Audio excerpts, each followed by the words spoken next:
Hemos llegado al final de este recorrido por la carta a los Efesios. Hoy vamos a reflexionar sobre el capítulo 6.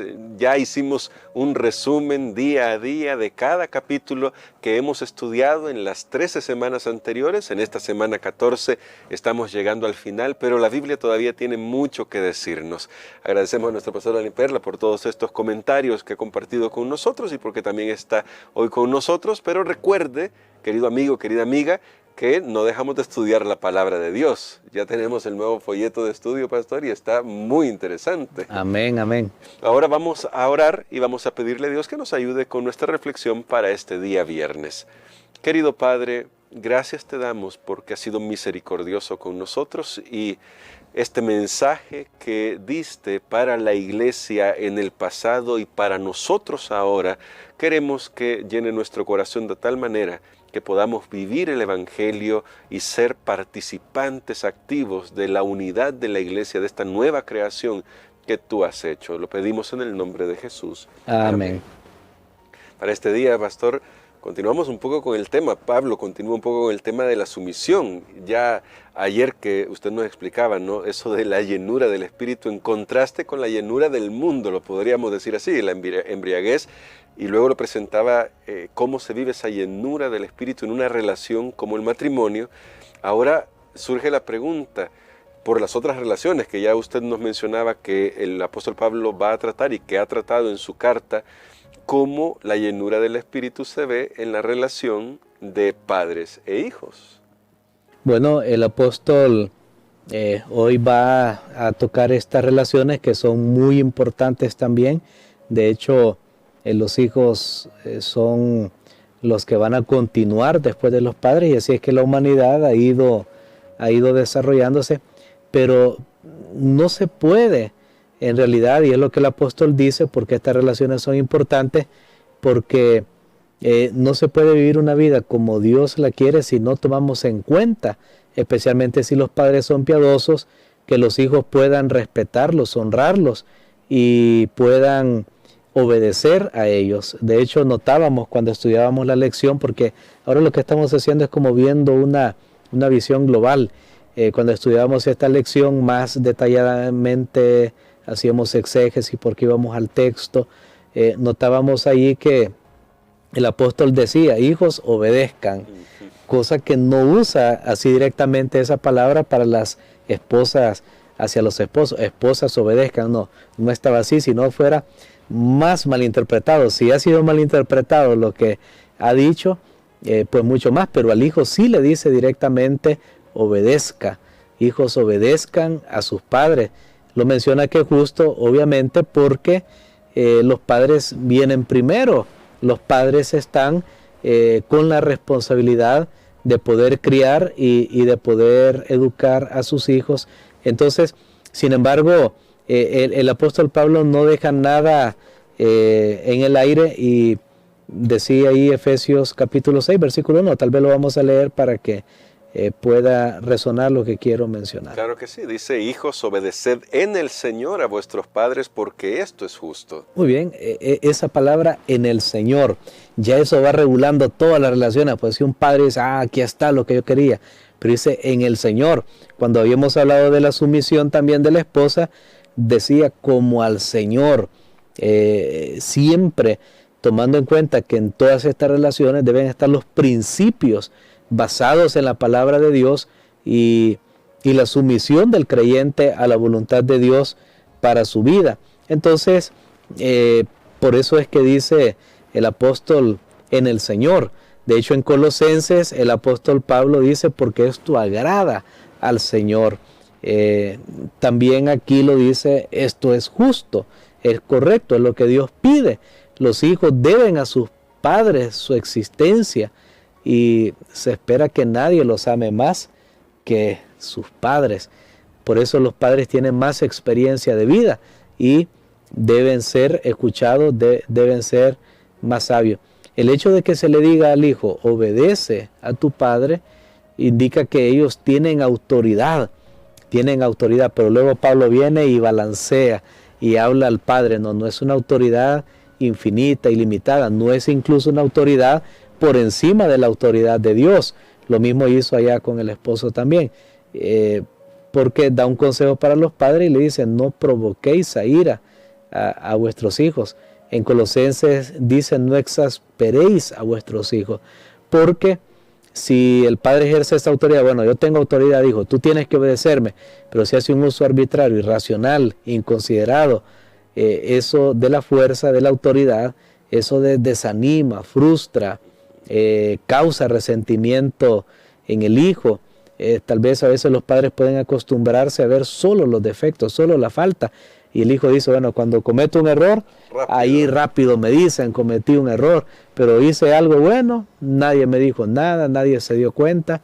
Entonces, por esa razón, el apóstol Pablo escribe, da otras palabritas que, por ejemplo, dice, criadlos.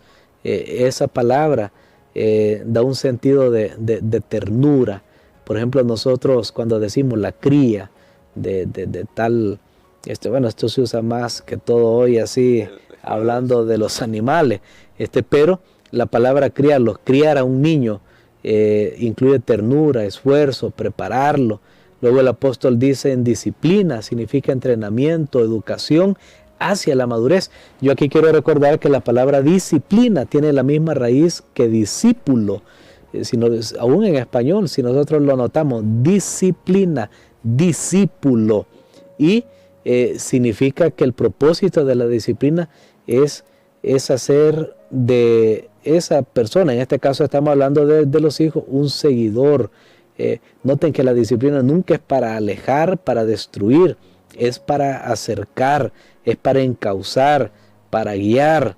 Lo que un maestro hace por su discípulo es lo que un padre hace para llevar a su hijo, enseñarle el camino correcto.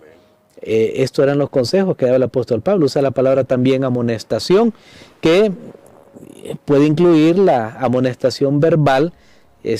Hay advertencias y reproches, pero ojo, no deben ser solamente las advertencias del padre, sino que el padre los padres deben tener su vida basada en la palabra de Dios, y entonces educan a sus hijos basado en esas enseñanzas. La Biblia misma, dice Pablo, es útil para enseñar, para corregir, para redarguir, y es bueno que muchas veces se le diga a los hijos, pues el hijo pregunta, ¿y por qué? Porque yo digo, y es bueno, mira hijo, es que porque Dios dice, yo aquí estoy encauzándote en la enseñanza, la voluntad de Dios. La amonestación no debe ser solo de los padres, sino también del Señor. Entonces, esto es lo que notábamos en esa primera relación. Ahorita estamos haciendo un repaso, ya no vamos texto por texto. Y ahora, pastor, luego de esa sección aparece una sección que definitivamente debió haber causado, creo yo, cierto revuelo, y de hecho hasta el día de hoy podría causarlo, dependiendo de cómo se interprete esto, y queremos que nos ayude a ver también este panorama respecto a la relación siervo-amo, amo-esclavo. Es importante para nosotros, pastor, porque veíamos, eso ya lo exploramos, que el apóstol Pablo no está eliminando la esclavitud, o más bien no está diciendo eliminen la esclavitud, quiero decir, él no está diciendo salgamos a hacer marchas para eliminar la esclavitud, pero los principios que dan nos invitan a pensar más allá de lo que esta relación significaba en la práctica. Totalmente. La enseñanza del apóstol tenía la semilla de una nueva ética, y eso comenzó a hacer cambios radicales en el primer siglo, y tal vez era como algo que lo podemos llamar una bomba de efecto retardado. No hizo explosión en el momento, pero estaba preparando el ambiente para luego finalmente erradicar la esclavitud. ¿Por qué era que llevaba esa semilla? Porque la enseñanza de la palabra de Dios es que Dios creó al hombre a su imagen y semejanza, y todos los seres humanos somos iguales, y todos por redención también somos rescatados en Jesucristo. Entonces no hay diferencia. Recordemos que Pablo le decía después al amo, mira, recuerda, tú también tienes un ojo que te está viendo, porque tú has sido, tú también estás bajo un Dios que no hace acepción de persona. Ahora, bueno, eso es para ver cómo históricamente, por qué la Biblia no dimos más razones en aquel momento, por qué la Biblia no decía específicamente hay que abolir la esclavitud, pero recordemos, es que son principios y Dios va al corazón humano. El ser humano siempre es así y lo estamos viendo tal vez sin ser muy explícito, lo estamos viendo que cuando se quita un sistema y se implanta otro y no hay un cambio de corazón, siempre habrán errores, abusos. Entonces no se trata de decir, no, es que este sistema era el malo, este es el mejor, aunque hay sistemas que obviamente son malos, pero cualquier sistema, por muy buena intención que alguien tenga, sin el fruto del Espíritu, sin la llenura del Espíritu Santo, se convierte otra vez en un sistema injusto, opresivo, etcétera. Eso es lo que pasa en los países. Viene un gobierno y se actúa de una manera, el otro de otra, y al final nunca se sale de un ciclo de injusticia, porque no hay cambio en el corazón humano. Entonces lo que la Biblia más bien proponía, que mira, no es tanto quitemos ya a los esclavos, quitemos a los amos, no, sino vamos a cambiarte el corazón. Al amo se le dan consejos, al esclavo se le dan consejos, comienza con los consejos. El apóstol Pablo comienza con los consejos para los esclavos, que son consejos bien interesantes, que yo creo que podemos nosotros aplicarlos ahora para las relaciones laborales que tenemos en la actualidad, que obviamente no son de esclavitud como era en aquella época, pero por ejemplo le decía al esclavo, obedecer a vuestro amo terrenal con temblor, con temor y temblor. ¿Qué significa eso? El respeto que el empleado debe tener por la posición y la autoridad del jefe. Ahora vivimos en una cultura que no se respeta a nadie, que no, todos somos iguales, y aquel que se cree más. Hay un problema ahí. Otra actitud que debía tener el esclavo era la sencillez. Pablo le dice, mira, no tengas motivos ocultos, sirve a tu amo, recuerda como que si estás sirviendo a Cristo. Otro requisito era que le decía, no sirviendo al ojo. O sea, no trabajes solo cuando te están viendo, solo porque la cámara está allí. Tú debes ser diligente, responsable, aplicándolo para las relaciones laborales de hoy, aun cuando el jefe no está presente, y debes buscar la calidad aun cuando no te van a evaluar, porque muchas veces se hace bien un trabajo solo porque me van a pedir una evaluación. Tú debes hacerlo porque eres siervo de Cristo Jesús.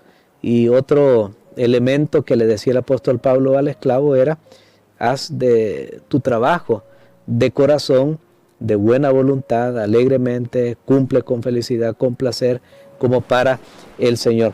Pero lo que a mí me llamaba la atención en su momento cuando estudiamos esto era que al amo el apóstol no le dice tanto, mira, sino que simplemente le dice, todo lo que yo le dije al esclavo, tú tienes que hacerlo, porque esa es la regla de oro. Tú tienes que hacerlo con él. Y ahí el apóstol resuelve realmente todo esto. Recordemos que allí en el culto, en el hogar iglesia, estaba sentado el esclavo, el amo. Y allí en la iglesia se le había dicho, todos son iguales, ustedes están sentados en lugares celestiales. Y cuando salían de la iglesia, ahora cambia la relación. Pablo dice, no, esto que tú eres en la iglesia debe serlo afuera. Creo que es una gran lección para nosotros.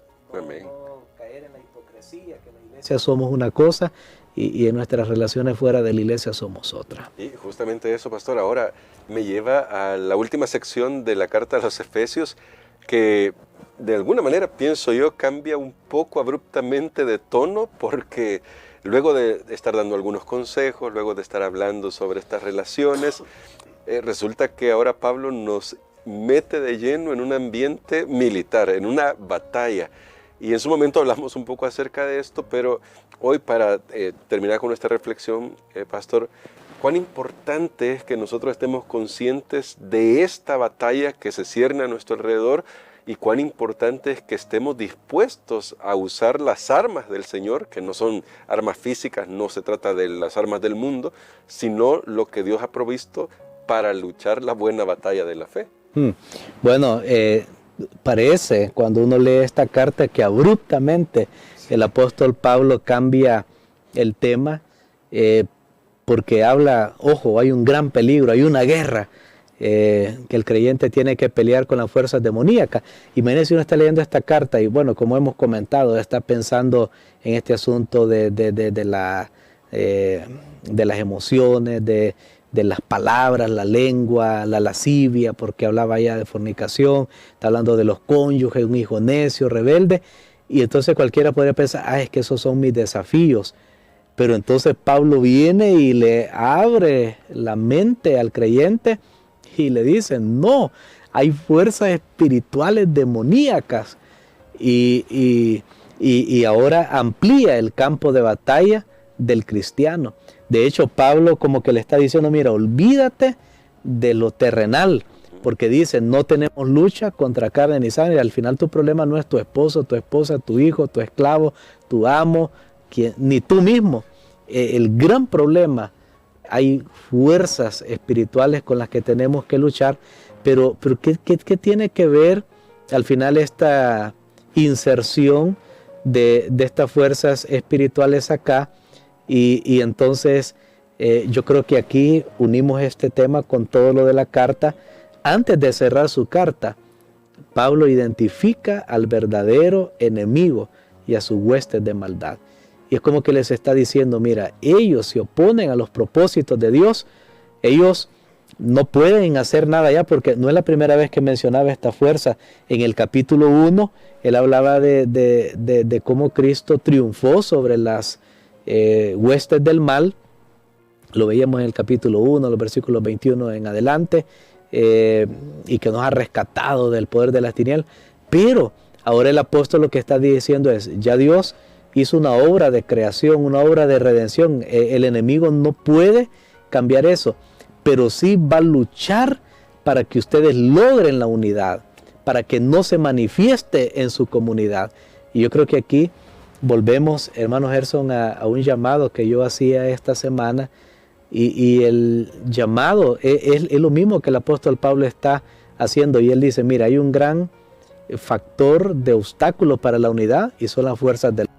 Todo esto que hemos hablado tan bonito, no va a ser posible vivirlo si no estamos conscientes de esta lucha que tenemos. ¿Por qué? Porque Satanás odia el estilo de vida que el apóstol ha delineado para el creyente, que en vez de hacer culto a Dionisio y embriagarse, sea lleno del Espíritu Santo. ¿Ustedes creen que Satanás estará contento con eso? Claro que no. Definitivamente no. Satanás odia ese estilo de vida que el apóstol Pablo llama a vivir en la carta a los Efesios.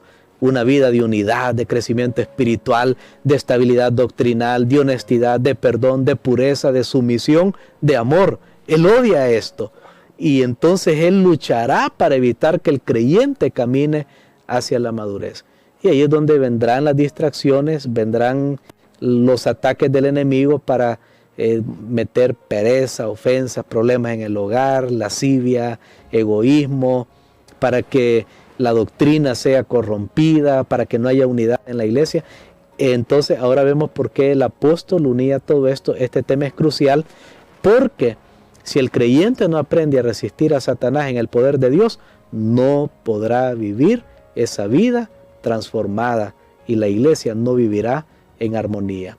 Así que si descubrimos que en nuestro ambiente no estamos viviendo una vida transformada y una iglesia en armonía, hemos permitido que los ataques de Satanás nos venzan, porque no hemos echado mano de los recursos que Dios ha puesto a nuestra disposición. Y que se refieren a toda esa armadura, y aunque el tiempo aquí ya no nos daría para volver a hablar de la armadura, sí quisiera, pastor, que termináramos con este tema, el tema de la oración, cuán importante es en esta batalla espiritual, y la verdad, cuán importante es que estemos conscientes de que, como ya lo decía usted en su momento en las lecciones anteriores, la oración no es un programa, debería ser como respirar para nosotros.